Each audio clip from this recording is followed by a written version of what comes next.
Hey guys, it's Dr. Fisher here. I'm a chiropractor in London, Ontario, Canada. Today we're going to be talking about how to avoid, and if you have degenerative disc or degenerating spine, feels like a tongue twister sometimes, what you can do to help.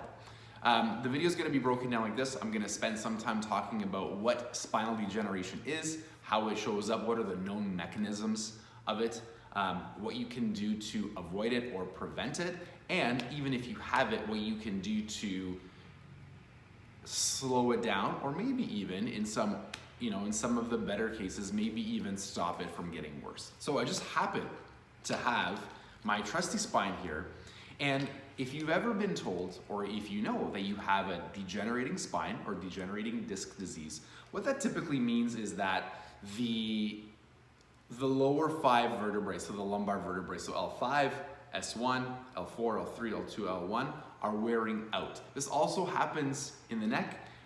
Unfortunately, it's very common to have degenerating discs in the neck. One day I will get that right. And it's very uncommon, although possible, to have them in the middle part of your spine here. So when someone says they have degeneration, typically what that means is the discs in between the vertebrae are wearing thin. There's bones growing over top of the vertebrae to help stabilize everything. It can also mean that the joints in the back here, the facet joints, are becoming thicker. It's called facet joint hypertrophy, and causing some issues. Now, most of the time, and I mean, we don't get any better the older that we get, so there is the natural gravity towards the strive towards breakdown. I mean, one day we're going to die, so our bodies are slowly breaking down. But on the other end, there is the unnaturally exaggerated breakdown that unfortunately a lot of us are going through. The most notable culprit to spinal degeneration is unbalanced and either underuse, meaning we're not using the joints that are supposed to be moving, we're using the ones that are supposed to be stable, and I'll explain that in a bit.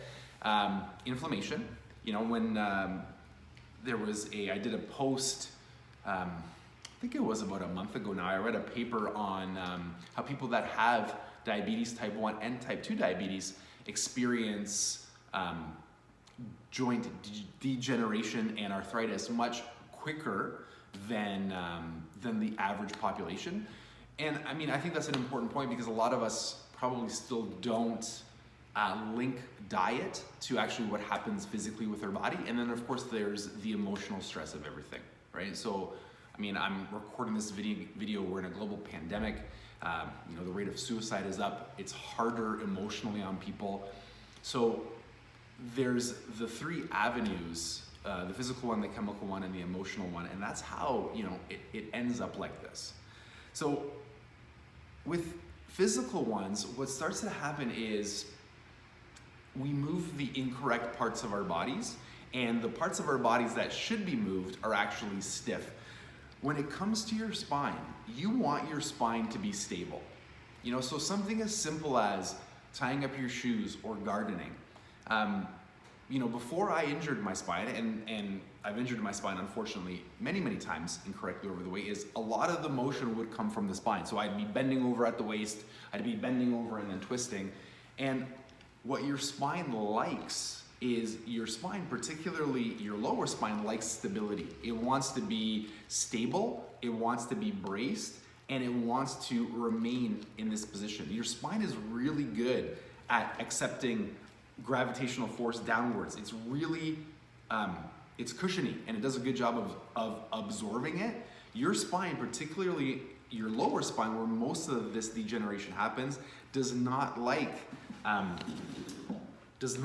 things like bending at the waist or bending and twisting or loading your spine and then bending and twisting. So one of the simplest movement strategies in order to help with spinal degeneration is to help mobilize your hips. So you want your hips to move. The motion shouldn't be coming from your back, it should be coming from your pelvis. So one of the simplest things, and a way to test, one of the things that I want you to do is I want you to test your squat. So find a space that's safe, and I want you to be able to get down all the way like this, right? So this is called, you know, if you want the popular term for it, it's called squatting ass to grass. If I were to turn to my side, you can see that my pants are a little bit tight, so it's hard to keep a straight spine, but my spine is relatively straight, it's neutral, right? And most of the motion is coming from my hips, my knees, and my ankles. So a really simple thing that you can do, and it's really simple, to help mobilize your hips is to grab a chair, something that's sturdy, hold on to it. I'm gonna be targeting my right foot with this. What you're gonna notice is my spine is straight, my glute is flexed, and I'm gonna be opening up my hip like that, and then I'm gonna be closing it. So I'm gonna be trying to touch this hip to that knee. Of course, I can't touch that hip to that knee, but it's going to close it that way. So I want to do 6 aside. This should literally take you all of 30 seconds to do. If you want to get fancy, you can do it like how we used to do it, an airplane as a kid, which is what the exercise is. Then what I want you to do after you've done that is go back and retest your squat. So do the exercise I showed you, and then re-squat. You should be able to go further down. Exercise number 2. On the ground.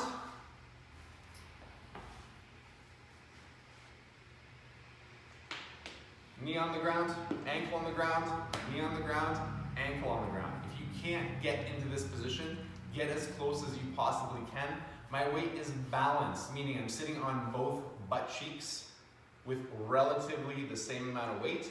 I'm gonna keep my spine and my hands off my knees, and all I'm gonna do is I'm going to switch positions like that.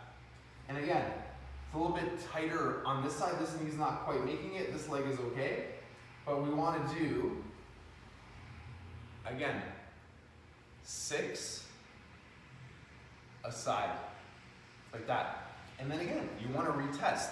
And every time, you should be getting a little bit further down into the squat. The last one that I'm gonna show you is actually for your ankles. I'm gonna turn the camera a little bit this way. You're gonna get your foot up onto a bench. I'm gonna be targeting this foot.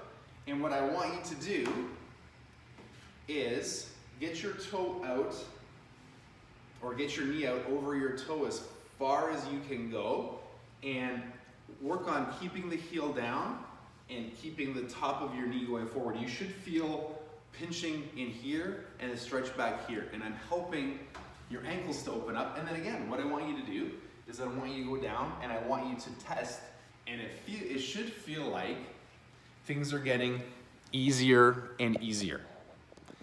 Now, that's not the only thing you need to be doing for your hips, but that's something that you can do that will take you between 3 to 5 minutes every single day that will improve and drive more of the motion into your hips. So when you're doing things like, hopefully not bending, but you can squat instead of bend at your waist, and you can save your lower spine that extra motion that has been shown to cause and contribute to spinal degeneration.